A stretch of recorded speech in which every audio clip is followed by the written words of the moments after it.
all that summer fun doesn't come cheap, though. Road trips, vacations, cookouts, it certainly can add up fast. So this morning, we are doing a price check on all the summer staples. Yes, I'll Us, NBC senior business correspondent Christine Rowlands is here. Hold on a second. To break it all down. Just a second. You're a little far field there. There we go. Thank you, sir. Chivalry's not In dead. the heels and a skirt, these chairs do not scooch easily. Oh, Christine. Well, thank you. Thanks for being here, Christine. It's nice to see you guys. So much to talk about this morning. Let's start with this trade war leading up to the summer. Sure. Overnight, we learned that the U.S.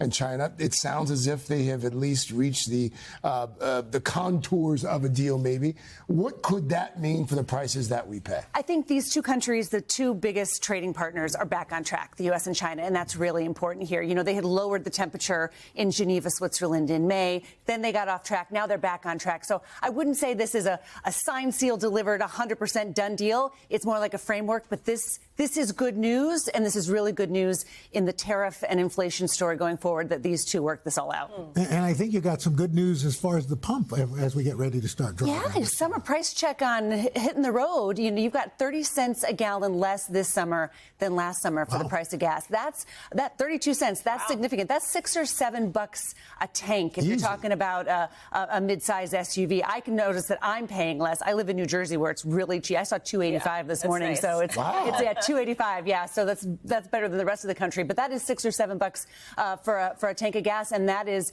a significant savings. In fact, Memorial Day, Gas Buddy said Memorial Day was the best Memorial Day prices since like 2003. So that's a little bit of relief here for the summer. We'll see if it lasts. So if the price of fuel is down, does that mean airfare goes down too? And we have a brand new inflation report just earlier this morning, and essentially airfare down again 3 months in a row. Airfare prices have been falling. Compare that to last year, you're down more than 7% on airfare from last year. There's been weakening demand. That's part of the problem.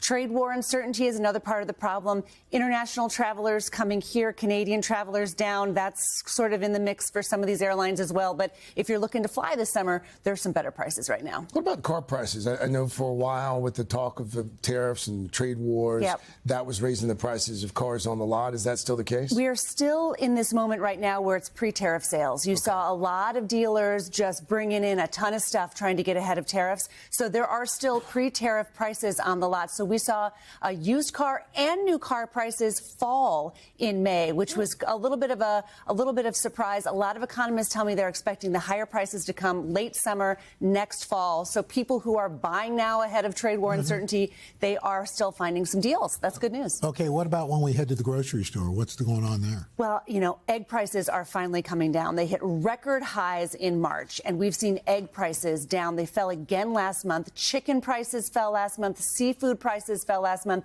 It's so fascinating. Campbell's, the soup company, also owns Prego and a bunch of other stuff. Yeah.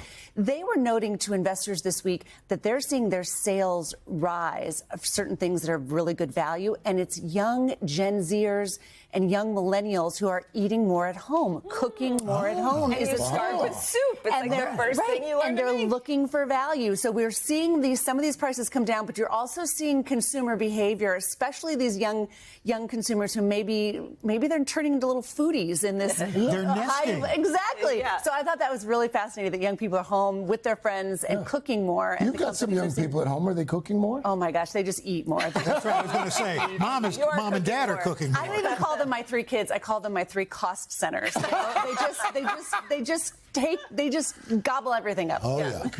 That is my future. Thank you.